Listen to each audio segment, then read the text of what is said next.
Jessica had always dreamed of becoming a model. She wasn't chasing fame or magazine covers, just a chance to build a portfolio. Maybe land small gigs and gain confidence in front of the camera. Like many young women, she turned to Craigslist.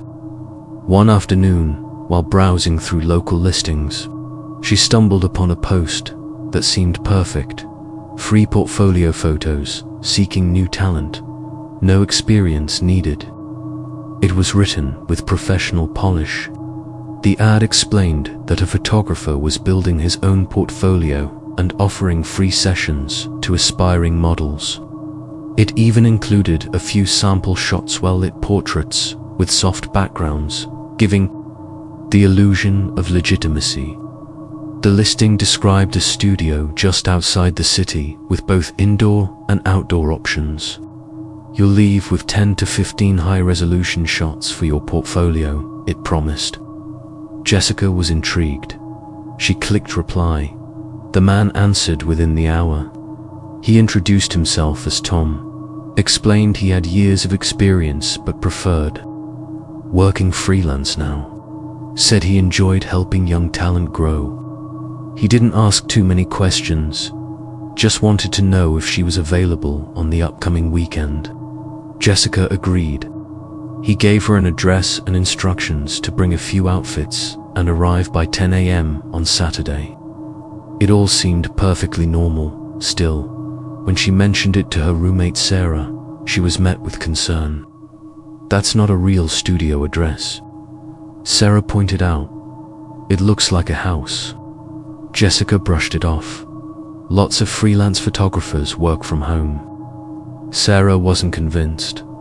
"At least give me the address and his number, just in case." Jessica rolled her eyes, but agreed. Saturday morning came, bright and warm. Jessica wore a light jacket, carried a duffel bag with a few changes of clothes, and headed to the bus stop. The ride took her about 40 minutes. As the city melted away into quiet suburbs, her excitement started to mix with nerves. She stepped off at her stop and walked the final 3 blocks. The neighborhood was quiet, almost too quiet. Neatly trimmed hedges, still cars parked in driveways, the occasional sound of wind rustling through the trees. The house matched the photo from Google Maps to stories. Beige siding, red front door, a modest, ordinary home. She knocked. The door opened slowly. A man in his mid-40s appeared. Thin, balding, wearing wireframe glasses and a grey sweatshirt. "You must be Jessica," he said with a calm smile. "Come in, let's get started." She followed him in. Inside, the house was eerily bare. No furniture in the front room. Just a lone wooden chair and a standing lamp casting yellow light on the walls. "I'm remodeling," he explained, gesturing toward the empty space. "The real setup is downstairs." Jessica hesitated, clutching her bag a little tighter. He noticed, "Lighting's better down there," he added quickly. "You'll get more dramatic shots." Her feet moved before her mind caught up. The staircase creaked beneath her. The walls turned from drywall to exposed insulation as they descended. Her heart beat faster. At the base of the stairs, the air felt colder. The floor was cement. There was no photography equipment in sight. Only a single overhead bulb dangling from a chain. In one corner, a dusty mattress. In another, a workbench cluttered with tools. A metallic clang echoed from somewhere behind her as the door above closed. Jessica stood frozen in the basement, her fingers clenching the strap of her bag so tightly that her knuckles turned white. The silence down there was overwhelming, broken only by the soft buzz of the lone light bulb swaying above. She couldn't understand why there was no camera, no softbox lights, no backdrop, nothing that resembled a studio. Her mind raced. each second growing heavier. Then she heard the basement door shut above her, the dull click of the lock echoing louder than anything else in that space. Her breath caught in her throat. She turned quickly to look up at the staircase, but it was cloaked in shadow now, and he wasn't visible. She called out, her voice shaky, "Tom." There was no answer. Instead, she heard slow, measured steps descending. The air suddenly felt tighter. Her body screamed for her to move, but her feet felt bolted to the ground. When he finally came into view, he wasn't smiling anymore. His expression had flattened, cold and calculating. His arms hung at his sides, but one hand now held something small and metallic too far for her to make out. She stepped backward, stumbling slightly on the uneven cement floor. "I think there's been a misunderstanding," she tried to say, but her voice trembled. He didn't respond, just stared. She turned her head and scanned the basement for exits, for windows, for anything, but the walls were solid, lined with insulation and unfinished beams. There was an old mattress leaned against one wall, stained and cracked, and a metal stool that looked out of place in such an empty room. Beside it, a tool bench cluttered with screwdrivers, cords, and a roll of duct tape. She saw zip ties, a canvas bag, a single camera lens. He finally moved closer. Her heart pounded so hard, she could feel it echoing in her temples. She stepped back again, bumping into the mattress behind her. She felt the coarse fabric against her palms and the dust clinging to her skin. Then he spoke, just one word, "Stay." Something primal kicked in. She grabbed her bag and swung it, not at him, but just to break the space between them. He flinched only slightly, but it gave her a sliver of movement. She darted past him, her shoulder grazing his chest as she bolted toward the staircase. But he lunged after her. She slipped on the first step, catching herself on the rail. He grabbed the strap of her bag. She screamed, kicked. The strap snapped. She scrambled upward in the dark, clawing at the door. It was locked below her. She heard him shuffle on the steps, muttering something low and incomprehensible.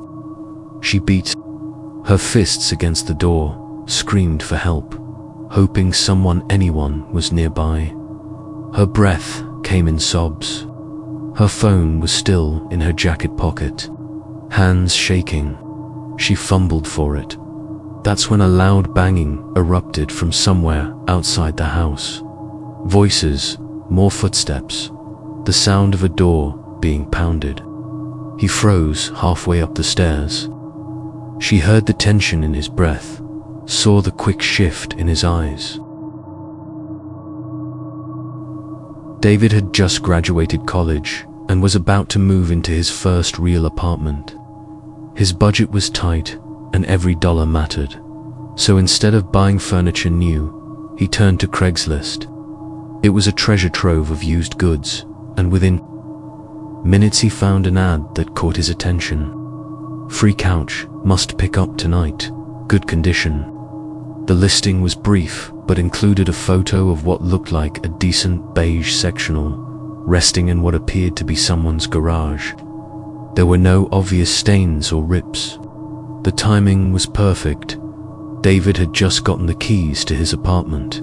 That day, free was his favorite price. He messaged the seller through the number listed. Within seconds, he got a reply. "Yeah, it's still available. Need it gone tonight. I'm moving early tomorrow." David asked for the address.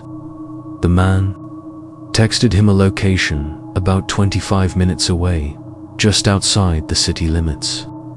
"Garage is around back," he wrote. "Text when you arrive." David hesitated for a moment.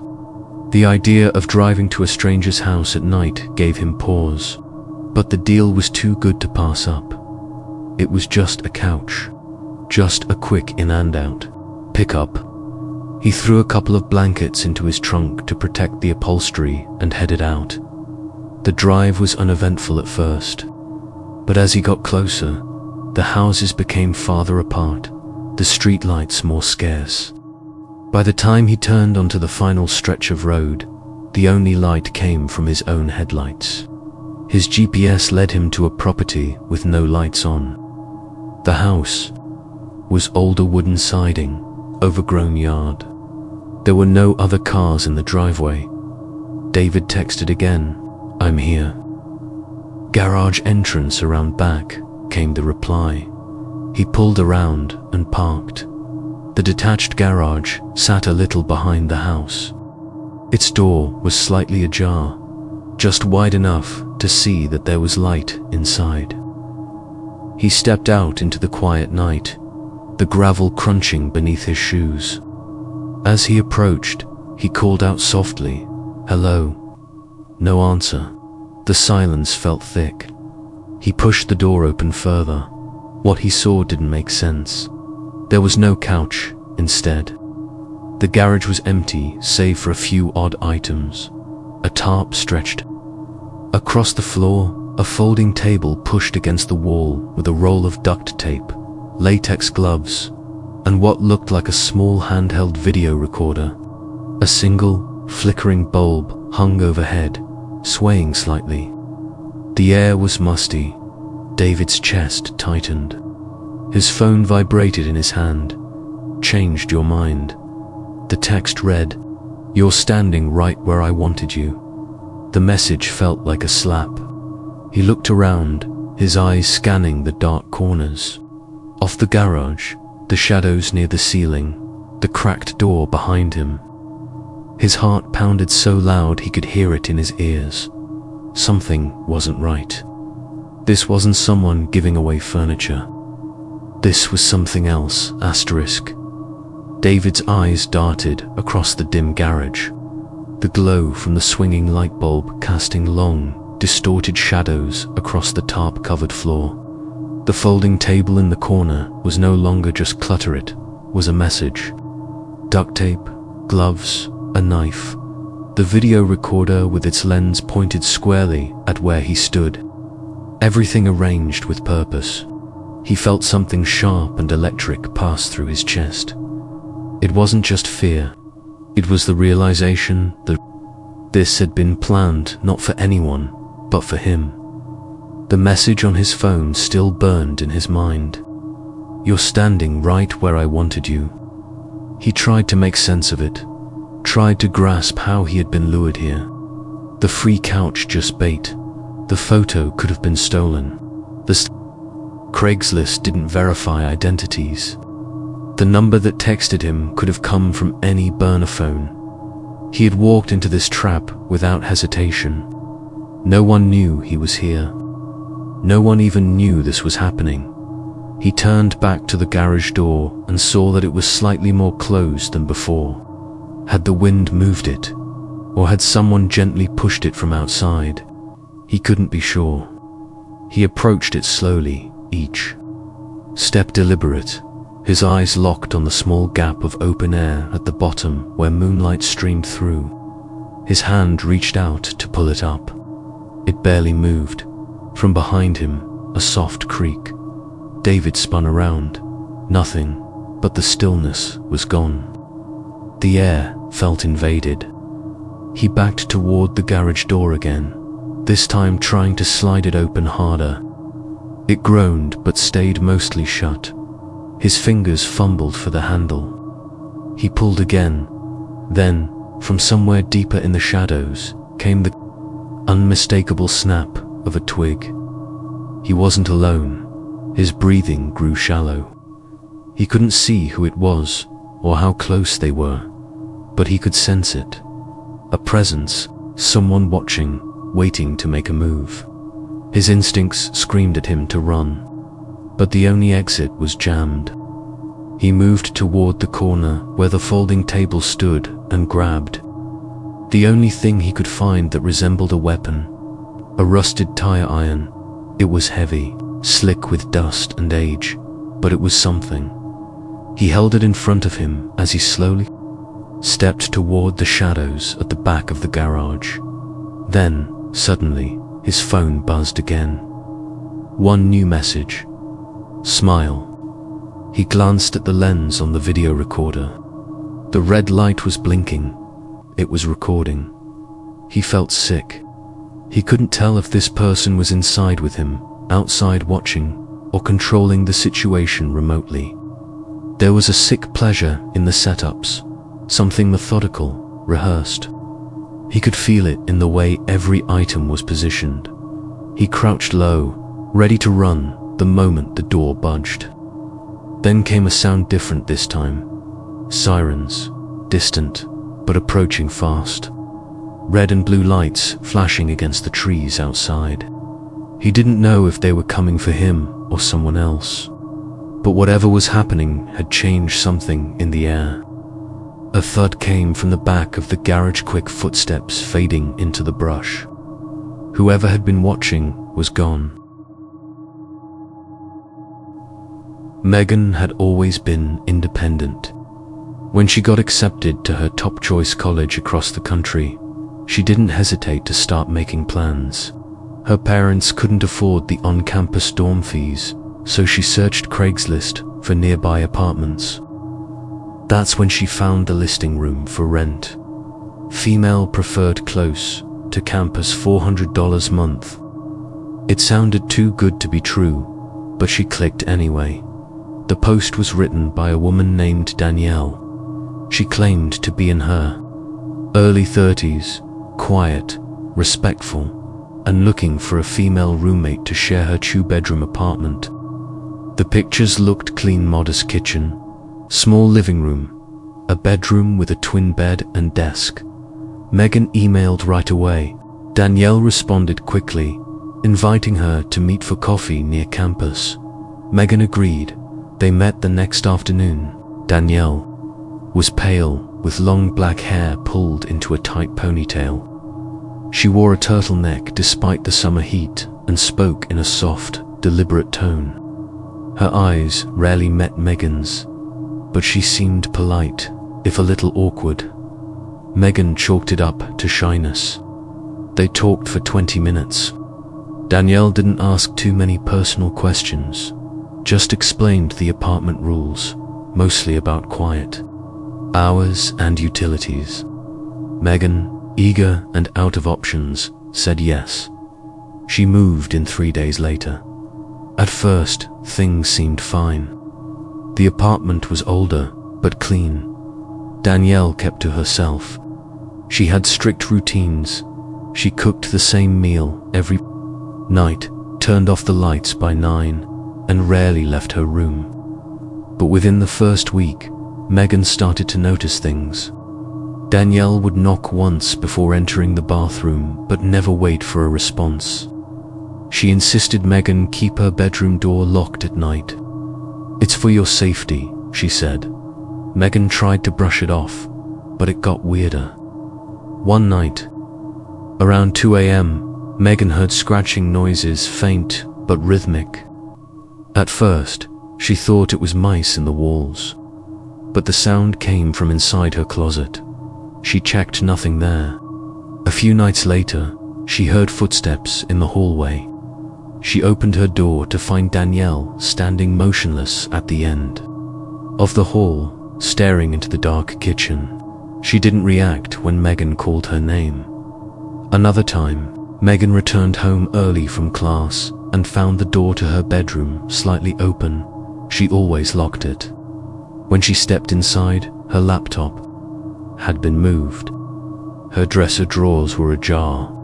She asked Danielle about it, but she just blinked slowly and said, "I thought you were gone for the weekend."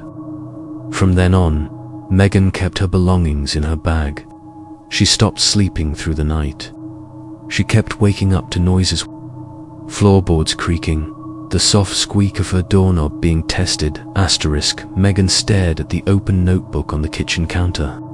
The pages fluttered slightly under the breeze from the cracked window, revealing more of Danielle's small, sharp handwriting, columns of careful letters written without breaks, margins crammed with erratic doodles. At first glance, it looked like harmless journaling, but the longer Megan stared, the more sinister it became. The entries weren't about daily life.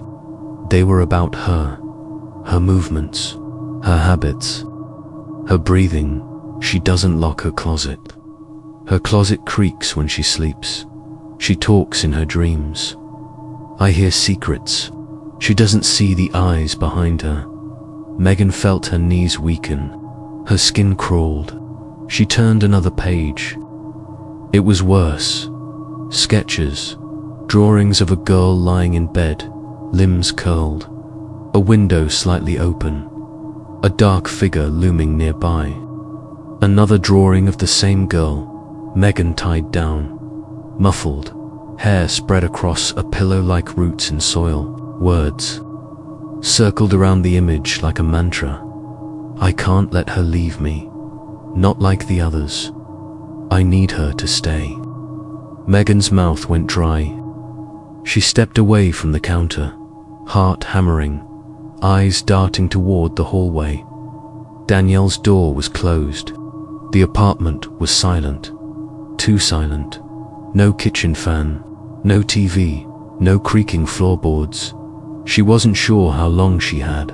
She reached for her bag, thankfully still by the door. Her phone, charger, keys. She moved as quietly as she could. Every step felt thunderous against the creaky floor. She passed the bathroom and paused. Something was off. The light was on, but the door was half closed. A soft humming sound echoed inside. She gently pushed it open. Inside, the mirror had writing on it, words written in what looked like lipstick, layered over and over again until they bled into each other. Mine, mine, mine, mine. Over and over, a sound came from behind her. She turned slowly. Danielle stood at the end of the hall, barefoot, wearing the same turtleneck from their first meeting. Her hair was down now, wild, strands sticking to her cheeks. Her eyes were wide, unblinking. You weren't supposed to see that, she whispered. Megan's heart stuttered. She stepped backward, slipping slightly on the bathroom tile. Danielle took one slow step forward, then another. I thought you understood me. The hallway stretched like a tunnel. Megan bolted toward her room. She threw the door shut behind her and locked it. She grabbed her bag and frantically checked the window. It was old, painted shut. She tugged, scratched, tried to pry it open with her phone charger. Behind her, she heard a soft knock on the door. Please don't go. I wrote this for you. Another knock. Then the doorknob rattled. Then silence, and from the floor beneath her bed, a low scraping sound.